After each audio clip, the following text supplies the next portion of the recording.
Iyi ni radio BBC gahuza miryango ivugira i Londres kuri metero 19, 25, 31 na 41. Ivugira ku mirongo ya FM mu karere k'ibiyaga bigari no kuri interineti kuri bbcgahuza.com.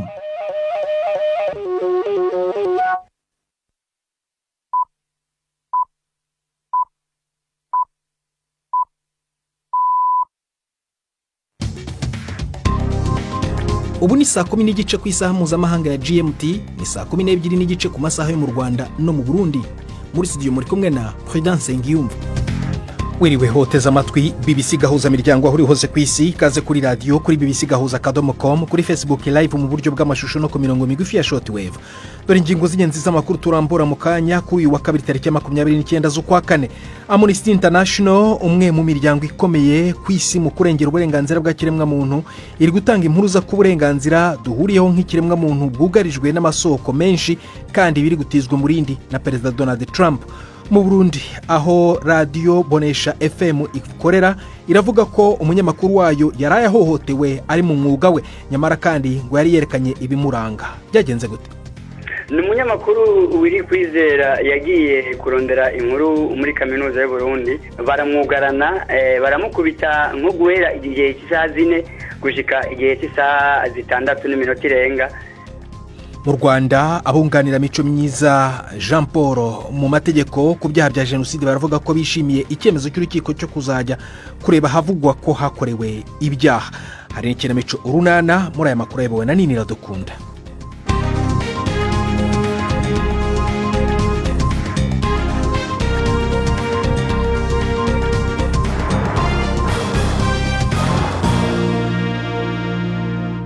Ikaze ku makuru arambuye duhera muri Espagne, aho Minisitiri w'Intebe Pedro Sanchez yongeye kwanga guhakana ko hari yindi mpamvu ishobora kuba yateye ibura ry'umuriro rikomeye mu gihugu cyose ejo hashize ku wa mbere. Amagambo ye ayavuze nyamara umuyobozi ushinzwe iby'amashanyarazi ku rwego rw'igihugu atangaje ko bitatewe n'igitero cyo mu bwoko bw'ikoranabuhanga agendeye ku maperereza y'ibanze bafite. Bwana Sanchez aravuga ko komisiyo izakora iperereza ku mpamvu nyayo yateye iki kibazo gikomeye kurusha ibindi byabaye muri ibura ry'umuriro muri Espagne ndetse n'umuturanyi wayo Portugal. Serivisi ziri kugenda zigaruka buhoro buhoro mu buryo, ariko ibibazo biracyakomeje kugaragara mu gihe nka gari ya moshi zikibonekamo ingaruka, ndetse n'abantu benshi ku masitasiyo ya gari ya moshi bagerageza gusubukura ingendo zabo zari zahagaze. Minisitiri w'Intebe wa Canada Mark Carney ukiri mu byishimo by'insinzi y'amatora rusange yashimangije ubwigenge bw'igihugu cye n'ubukungu mu gukumira imvugo za Perezida Donald Trump zikomeza gutera ubwoba Canada ko Leta Zunze Ubumwe za Amerika izayigarurira. Bwana Kane yavuze ko Amerika itazigera ica Canada mo ibice kugira ngo iyigarurire, kandi ko Canada izatsinda intambara yo mu rwego rw'ubukungu yashojwe na Donald Trump ashyiraho amahoro, ikubaka ubukungu bukomeye mu bihugu 7 bikungahaye kurusha ibindi ku isi bizwi nka G7. Ibikorwa bya Trump byarakaje abanyakanada cyane, binatuma batora ishyaka rya Kane ry'abaribro kuri manda ya 4 itarigeze iboneka, ariko rishobora kutabona ubwiganze mu nteko. Byitezwe ko umwe mu batavuga rumwe nawe ukomeye cyane Pierre Poilievre ari butakaze intebe ye mu nteko ishinga amategeko.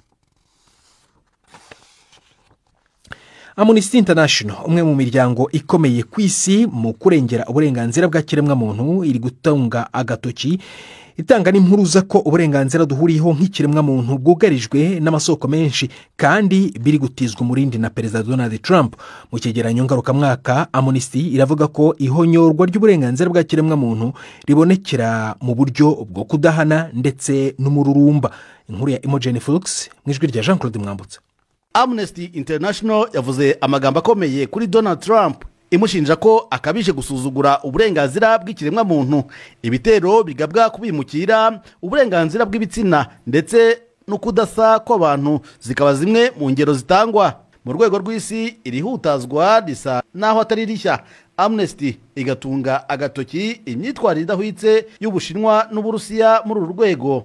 Amnesty ivuga ko Leta Zunze Ubumwe za Amerika zigeze gufatwa nk'iziyoboye isi y'ubwisanzure, ubu noneho zirengagije uburenganzira bwagezweho bigoranye.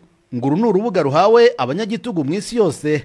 iki cyegeranyo kinenga cyane intambara yo muri Gaza kivuga ko Israel itambutsa imbonankubone icyo yise jenoside muri Gaza mu gihe ibihugu byagombye kurengera amategeko mpuzamahanga byabyirengagije. Israel yo itera utwatsi ibi birego.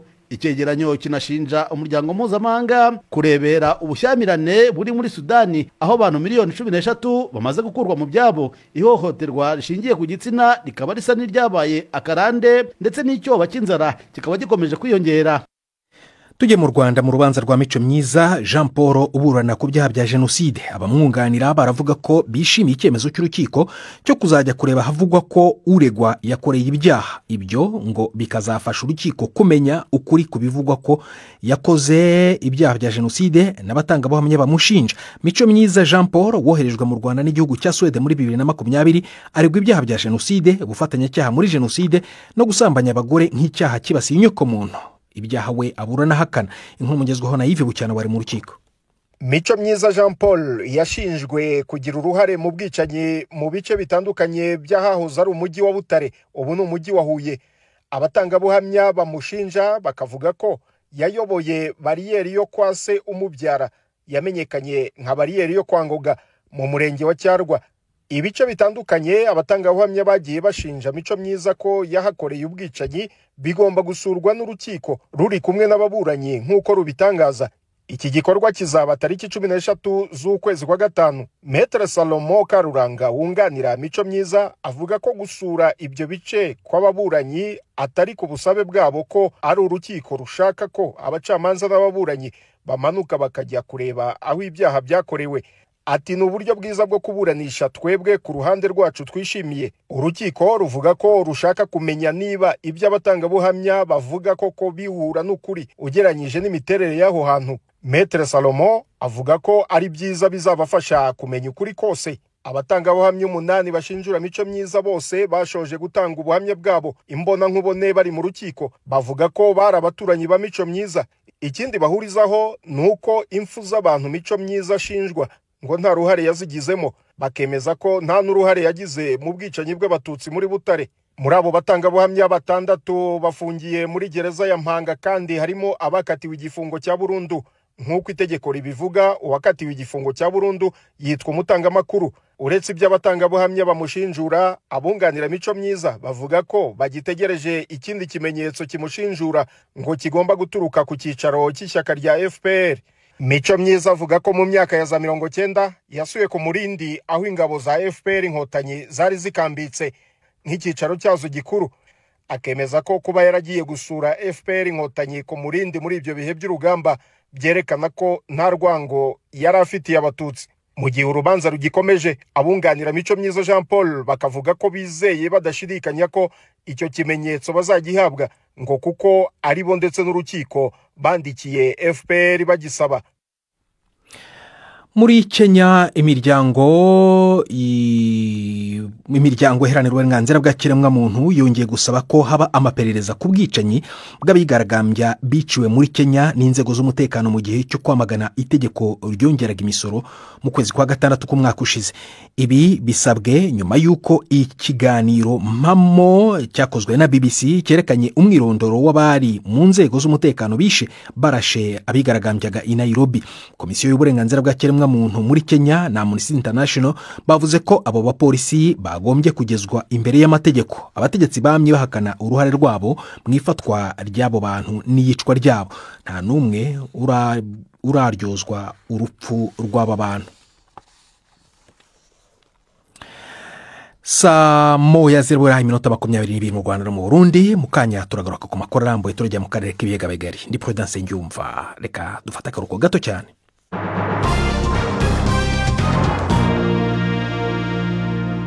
Tujye mu Burundi aho radio Bonesha FM ikorera, ikabivuga ko umunyamakuru wayo yahohotewe ari mu mwuga we. Umuyobozi wa Bonesha avuga ko Wiri Kwizera umunyamakuru yafashwe agakubitwa n'abantu bataramenyekana kuri kaminuza y'u Burundi ejo hashize igihe yari yagiye gukora inkuru ku buzima bw'abanyeshuri muri iyo kaminuza. Raymond Nzimana umuyobozi w'iki kinyamakuru avuga ko ibi bikorwa by'urugomo byakorewe uyu munyamakuru nyamara yari yerekanye ibyangombwa bimuranga mu mwuga we. Navuganye nawe mu kanya gashize ntangira mubaza uko byagenze.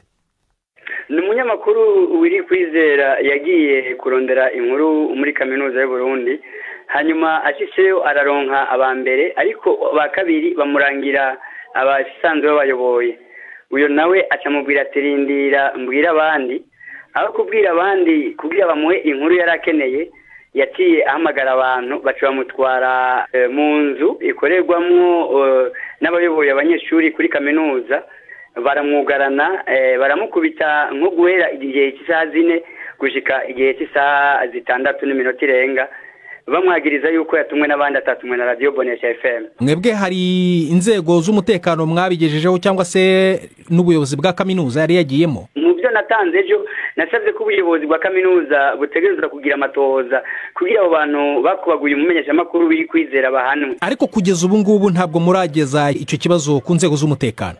Oya, inzego z'umutekano zo muri kaminuza bavuze yuko bari mu matohoza bagitohoza kuko niba bimenye ushima batabimenye natwe twagiye kubimenya ari uko umumenyesha makuru arekuwe atise ku kazi aza acumbagira ariko ararira yakubitswe avyinze n'ububabare bwinshi kuko aho hantu bamwugaraniye n'abanyeshuri barengana impande y'inzu ntibamenye biriko birabera muri iyo nzu. No kuvuga yakubiswe n'abanyeshuri rero? Ego biravugwa ko ari abanyeshuri. None ubu ngubu ari hehe rero? Ari ahantu hinyegeje kuko umutekano we numeze neza mu gihe bamusinyishije urwandiko rumubwira yuko avuze ivyabaye bashobora no kumwica. None hari ibibazo yarasanzwe afitanye nabo bantu bashobora kuba baramugiriye nabi cyangwa ni ibintu byabatunguye nkamwe mu busanzwe mu mukoresha? Na kibazo na kimwe yarafitaniye n'abantu. Wewe yaragiye gukora umwuga wo kumenyesha amakuru nk'uko umuntu azinduka aja ku kazi. Nitwumva ingene abanyeshure biga muri kaminuza baza amategeko baca bihanira bagize amakenga bari kubaza ubuyobozi bwa Radio Bonesha cyangwa bakabaza mu kigo sense cyangwa bakamutwara umuyobozi bwa kaminuza abo muri kaminuza bakatubaza ariko niba bari babise ububasha bwo kwihanira no gukubita umuntu buyoka. None ko mukanye mwavuze muti subwa mbere ibyo bintu binabaye hari nabandi banyamakuru basanzwe bahohoterwa icyaha cyo guhohotera ko ari cyaha kireba polisi ku kimwe bwe mwahisemo kugumisha icyo kibazo mu buyobozi bwa kaminuza kugira ngo ahubwo mujye muri polisi kurikirana ibyaha nk'ibyo by'ihohoterwa? Mu bantu bose tugira turondere n'igipolisi kirimo n'abajejwe inama nkuru yo kumenyesha amakuru mu Burundi duteze kubibamenyesha tubandikire tubasabe yuko abo bantu bahohotera abantu bategerezwa kumenyekana kandi bahani. Ingabo zo mu bihugu by'amajyepfo ya Afurika zavuye mu burasirazuba bwa Repubulika ya Demokarasi ya Kongo ku mugaragaro ni nyuma y'uko ubutumwa bwazo burangiye bukurikiwe n'ibikorwa by'urugomo rw'amazi amezi menshi. Izi ngabo zari zoherejwe mu myaka 2 ishize gufasha igisirikare cya Kongo kurwana n'inyeshyamba z'umutwe wa M23 bivugwa ko zifashwa n'u Rwanda. Umuvugizi w'ingabo z'u Rwanda yavuze ko abo basirikare bari guherekezwa banyuze ku butaka bw'u Rwanda bakajya muri Tanzania.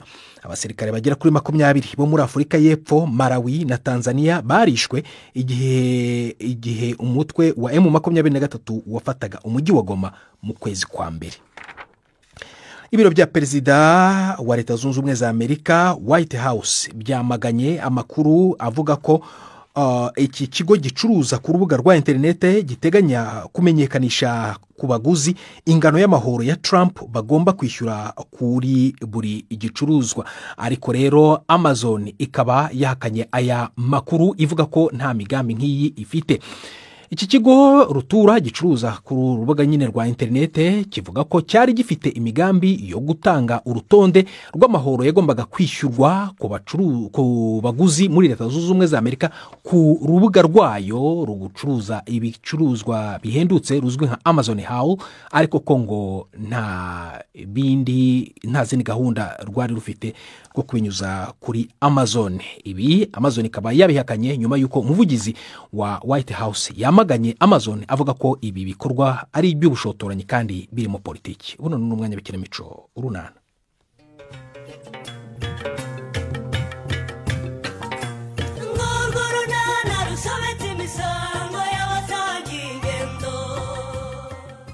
Kwa Pascal bugarijwe n'uburwayi.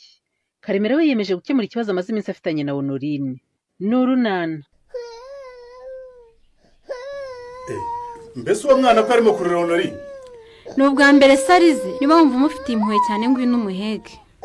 Umva kandi umuntu arakubaza neza ukamusubiza nabi. Nihorera rwose ntihongeye kumbaza ibyo bibazo Karemera. wa mwana we nawe akiri kimwe cyangwa rwose ukiwerera byangenze bitera harimo gucira aho kumira Honori mpereza icyo gikoma urimo kumuha numve ngo iki mpereza ahubwo se we ni iki kuki wahaye umwana igikoma rwose kitarimo amata kitarimo n'agasukari aha amata se nari kuyikamaho cyangwa isukari wigeze umuha amafaranga yo kuyigura cyangwa nari kwenga ivu rigahinduka isukari wigeze umbwira ko byashize se nkima amafaranga yo kubigura Honori ubwo nyine urambyukiye sinkeneye kongera gutesha umutwe nawe rwose Kareme mbabarira cyane Honori ibibazo twagiranye muri iyi minsi rwose ndabizi ubwo nyine nibyo wahisemo reka dukomeze tubane nko muri ubwo buryo ariko Honori mbabarira unyumve kuki ushaka ko nkumva kandi wowe utanyumva ibyo nagusabye ntubizi narabyumvise rwose na mama yarabimbwiye kandi yarabinyumvishije ndabyumva pe hanyuma se ko wabyumvise wabikozeho iki Kareme humura ngiye kureba icyo nabikoraho cyangwa uravuga gutyo mu buryo bwo kunyikiza gusa ni ubwa mbere se wambwiye ko tuzabikora wangiza agacucu gusa harya ngo ubwo ngubwo ngo nuko twabyaranye narahoze ndi umukozi wo mu rugora oya wizura akabuzo Honori ibyo rwose nabivugishijwe n'umujinya cyagiye sibyo ushatse wabyikuramo ukabyibagirwa agaho kari ku wundi karahandurika ni ukuri ngiye kubikora sibyo simubwiye se ko na mama yabinsabye kandi rwose ndagusaba imbabazi uko nakubwiye amagambo yagukomerekeje ariko se ubwo urakomeje koko Kareme ni ukuri pe nta kibazo dore ahubwo akina amafaranga uze kugura amata n'isukari ntongere guha umwana igikoma cyonyine sibyo urakoze cyane sheri reka njye kugura amata n'isukari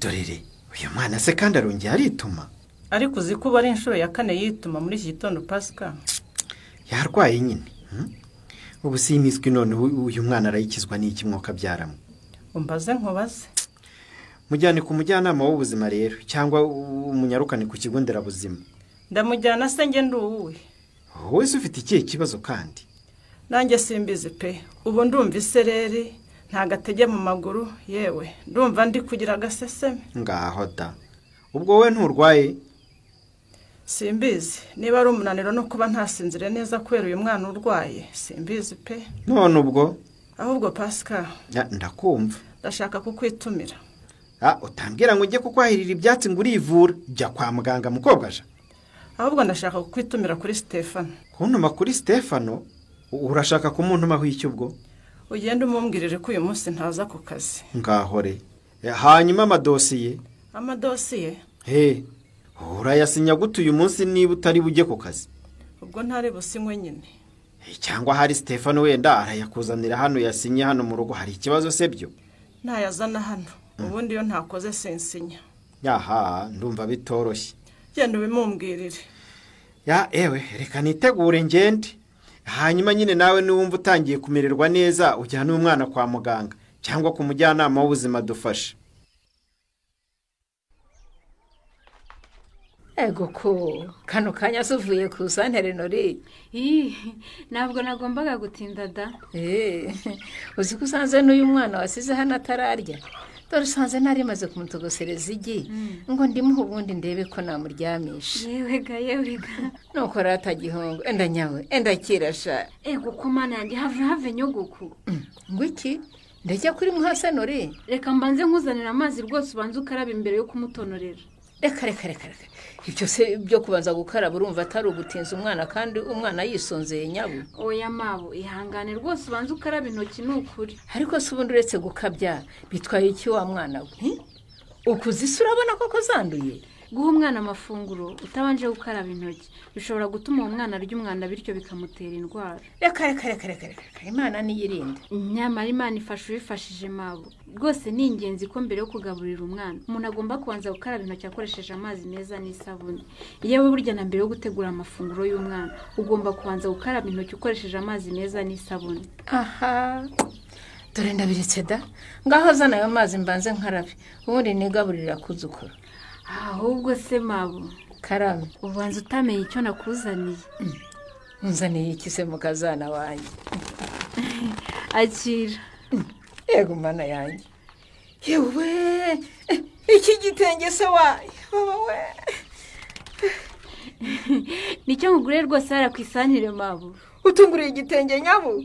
Yego rwose nicyo ndakikugura. Yego mana yanjye we urantunguye Ni mu rwego rwo kugushimira. Yo uranshimira se nakoze iki mwana wa? Erega buriya waramfashije cyane. Ye? Nagufashije iki nyabo? Nyine waramvuganiye rwose. Niwe watumye Karemera yumva ikibazo cyanjye. Mbese erega biriya byo kumugabana n'umugore wabo w'umugore batamuzi si umuco mwiza rwose. Narishimye rero, narishimye cyane rwose. Nibyo? Ni ukuri pe. Erega buriya nanjye Karemera noneho dutangiye kumvikana. Nibyo? Ubu noneho ni amahoro. Ni amahoro rwose. Mbese buriya nta kuntu wamumvugishiriza ukamusabira kwita nyine atanga itariki yavuye kujya kunsaba.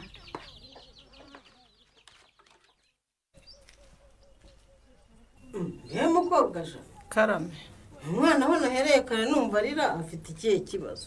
Uyu mwana wanjye yarwaye mu nda kuva nijoro ntiyigeze agoheka. Ye ukaba kimufite hano se utaramujyana kwa muganga mukobwa je? Ndabujyana se genda ubuhe mukecuru nurebe ukomeze. Cyuri nawe urarwaye se? Ariko n'ubundi mu kanya nawe numva guruka. Aha nanjye simeze neza rwose. Wowe se warwaye ryari kandi? Aha Yego mwana yanjye ubwo se si malariya mugore we? Malariya se? Niyo njye mbona ituma umuntu aruka. Ubwo se niyo ra? Ubundi se uretse kuruka nta kindi kibazo ufite? Nyine ni aka gaseseme nakomeje kugira kandi nazindutse numva mfite isereri n'intege nke muri rusange. Mara ni malariya? Oya sinkeka ko ari malariya mukecuru. Si ibyo bimenyetso si ibya malariya ma? Ahubwo njye ndatekereza ko ari ukubera inzoga naraye nyoye. Ye? Ngo inzoga? Nguhishe se naraye nzinyoye ndazifiningiza rwose. Cyakora birashoboka da? Ngo yikura mu gacumi kagukura mu bagabo? Ndumva aricyo kirimo kubitera nta kindi. Ariko se ubundi izo nzoga zibagira gutyo ubwo mwazaziretse? Erega mubyeyi inzoga iraryoha. Aha ubwo wumva ari inzoga yabiteye ubwo nta kibazo da? Reka ntegereze ndaza kumera neza. Hanyuma se uyu mwana we nawe yanyoye inzoga? Oya inzoga se zatera umwana impiswi. None kuki utamujyana kwa muganga mukobwa je? Mana yanjye sinzi. Ntuzi iki? Jye kuvuza umwana mujyane ku mujyanama w'ubuzima cyangwa se ku kigo nderabuzima bamuvure. Ubu urabona umwana atatangiye kunegekara koko.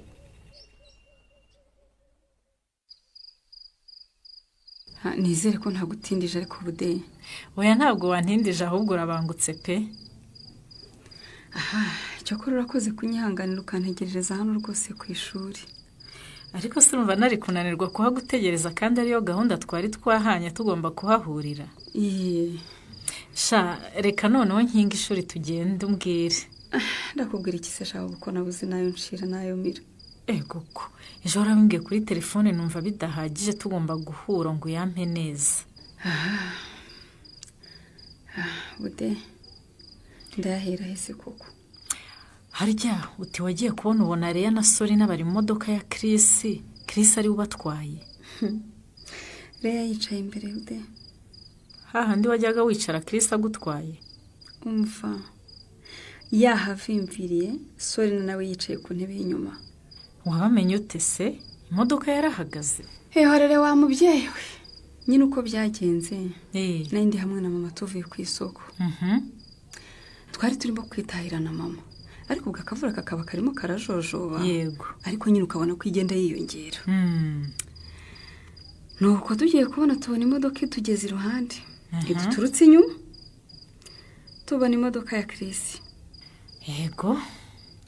Nuko itugeze iruhande tubona irahagaze. Muyihagaritse se? Oya da. Ntabwo twayihagaritse rwose. Nuko Chris aradusuza aratubwira ngo nituza dutwara imvura itatunyagira. Uzwara amahirwe yarugize yo kubuhuye nawe? Wahora niki? Nahise mvuga nti mahirwe yanjye aransekesha bude. Yaragusekeye disi. Nuko sha ngenda nihuta ntareba inyuma. Njya gukingura umuryango w'iruhande rwa shoferi aho nari menyereye kwicara. sinkinguye mbona shitani niyo yicaye ude. Ishyano reya. Ishyano. Ndebye mu ntebe y'inyuma mbona umuntu witwa Sori naragaramye cyane. Ariko mana yanjye mbega ngo urabona rubi. Umva nahise nsubira inyuma ntazi n'ibyo ndimo na mama nabo babonye agira umujinya. Nuko Chris ari inginga ariko ubwo njye na mama twari twamaze kurenga. Ariko nk'ibi ni ibiki koko? Ariko urumva impamvu zo kudasubizwa amabaruwa yanjye nandikiye Chris. Shawuri uriya rukobwa ngo nireya rwamaze kumwigarurira neza neza. Byararangiye nyine. Ayo narize ndimo kwihanagura nta kundi bude. Ubu byarangiye. Yego rata. Niyo mpamvu amabaruwa yose wamwandikiye nta nimwe yagusubije. Ariko buriya mbashije kumirwa. Kumirwa gusa. Ariko reya ni umugome w'indengakamere. Gusa na Sori na mukuru wanjye bifitemo uruhare kandi runini. Ngiye kumutera iwe mwihanize. Bude ntiwabyumva. Arambabaje gusa nta kundi. Umukobwa wari inshuti yanjye. Akaba ari nanjye wamweretse Chris. Ni ibingi wankoreye koko bude. Harya ngo byuje kumbwira n'ibiki budensiya. Ariko se koko mbwira mukuru wa. Uri mukuru wanjye sibyo? Ndi mukuru wawe rwose. Kandi nawe uri murumuna wanjye. None ariko reka mbanze nkwibarize. Mbaze ikizi? Mu by'ukuri Agnes umuzizi iki? Yakubwiye ko ari cyo muziza se? Ariko mana yanjye. Ariko ubundi icyo nakoze kidasanzwe ngo ni iki? Ariko se ubundi iyo ubona uri inyuma ya Reya ubukurikiranye izihe nyungu? Ariko Reya nta nicyo dupfa. Agnes se we mupfiki? Ariko ubundi wowe wanditse. N'ubundi twarabikeka Gasore. Kuba Kristo atarasubije Agnes amabaruwa yose yamwandikiye. Nuko hari undi mukobwa wamaze kumutwara umutima. Ariko reka nanjye nkwibarize. Ndakumva. Niba Agnes yarabonye amahirwe akayitesha, utekereza ko na Reya yari ko yapfusha ubusa? Ariko ko nakubajije ntusubize. Gushyigikira Reya ubifitemo izihe nyungu? Naho se Agnes mufitemo izihe nyungu? Ariko Agnes ni uwacu. Uri Agnes ni umwana w'inyarurembo. Iriya nturumbutse ngo ni Reya tutazi naho ikomoka. Ndakadi umva ndeka. Inyungu ndi kubona muri Reya ni nyinshi cyane. Ubuse ku bwa Agnes nari narigize ngenda muri iriya modoka ya Chris we. Ariko nyumvira n'ukuri. Uragenda ukavangira umuntu ngo ni inyungu z'umunyenga koko. Ndeka ariko nakubwiye ngo ndeka. Inyungu ndacyazibona ndetse nyinshi. Uko ubucuti bwa Reya na Chris bugenda bukomera kurushaho niko nanjye ngenda mbyungukiramo. Umva neza. Umva n'ibindi biracyaza ahubwo. Nanjye ndashaka kumvisha kara gakecuru ngo ni nyiramukamisha arangwida kari gatangiye ko twirataho ngo gafite umuku uyoboye ikigo nderabuzima ngo ikigo nderabuzima cyabaye icyakwa. Ego mana yanjye. Ese burya ibyo ukora byose ni ishyari umufitiye ko yari agiye gushyingira umukobwa w'umuyobozi wa Centre de Santé. Sori nabwije Budensiya n'ukuri kwe kose. Budensiya narabikoraho iki? Ntuzacikwe n'ikiganiro runana cy'ubutaha. Ikinamico runana mwitegurirwa n'umuryango Urunana Development Communication, mukayikurikira kuri radio BBC kuwa 2 no kuwa 4 saa 12:45 z'umugoroba. Ikinamico runana kandi mwayikurikira kuri YouTube. Kuyigeraho andika ijambo Ikinamico runana official maze utange n'ibitekerezo. Uramutse ufite ikibazo cyangwa igitekerezo kandi wifuza kutugezaho, watwereza ubutumwa bugufi bwanditse kuri telefone igendanwa 0783181064. Mushobora kandi kunyuza ubutumwa kuri page yacu ya Facebook. Kuyigeraho no kwandika ijambo Urunana. Dusubikiye ikiganiro runana cy'uyu munsi naho butaha. Barakoze bagenzi bacu mu ikinamico Urunana, ni naho turi gusoreza ibiganiro byacu byo kuri uyu wa kabiri. Gusa mbere kuva muri studio nababwira ko Amnesty International, umwe mu miryango ikomeye mu burenganzira bwa kiremwa muntu ku isi, iri gutanga impuruza ku burenganzira duhuriyeho nk'ikiremwa muntu bwugarijwe n'amasoko menshi kandi ko buri gutizwa umurindi na perezida wa Leta Zunze Ubumwe za Amerika Donald Trump. Aya makuru ushobora kuyasanga kuri bbc.gahuza.com. yarayobowe na Nini Radukunda, twafashijwe na Susan Lennon kugira ngo amajwi kugera ameze neza. Ngende Prudence Nyumba wakoze guhitamo BBC Gahuza miryango kuri mugoroba. Urarya